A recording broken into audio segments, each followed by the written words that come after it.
அந்த நடவு பண்ணுற தாவரம் எப்படி இருக்கணும்னா, உதாரணத்துக்கு நான் கத்திரிக்காய் வச்சுருக்கேன், கூடவே என்ன பண்ண கத்திரிக்காய் வைக்காமல் ஒரு தக்காளி வைக்கிறேன்னு வச்சுங்க, வைக்கலாமா அப்படின்னா வைக்கக்கூடாது.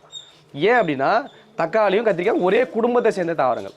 ஒருவேளை நான் பச்சை மிளகா வைக்கலாமா, அதுவும் அதே குடும்பத்தை சேர்ந்த தாவரம். அப்போ மூணு என்ன பண்ண முடியாது, நம்ம பக்கத்தில் வைக்க முடியாது. அப்போ அந்த கம்பெனியன் பிளான்டிங் நட்பு பயிர்ன்றது எதுன்னு நம்ம தேர்ந்தெடுக்கணும். இப்போ ஒவ்வொன்றுத்துக்கும் ஒன்று நடுவாங்க. அப்போ இதுக்கு நீங்கள் அடிப்படையில் கொஞ்சம் அந்த அனுபவ புரிதல் வேணும். ஒருவேளை இது எதுவுமே உங்களுக்கு தெரியல, எனக்கு வந்து கம்பெனியன் பிளான்டிங் பற்றியே நாலேஜே இல்லைன்னா கண்ணை மூடிட்டு ஒரு சில விஷயங்களை செய்யலாம். ஒரே வகையை சேர்ந்தது ஒரு மாதிரி காய்கறி, கிழங்கு, பூ அந்த மாதிரி வகைப்படுத்த உங்களுக்கு ஈஸியாக தெரியும்.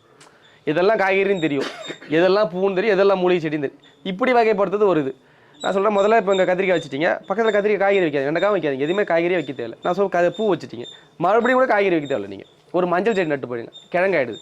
அடுத்து ஒரு மூலிகை செடி, ஒரு வெட்டி வெட்டி வைங்க, இல்லை லெமன் கிராஸ் வைங்க, இல்லை கற்பூரவள்ளி, ஏதோ ஒரு வாசம் வரக்கூடிய செடி.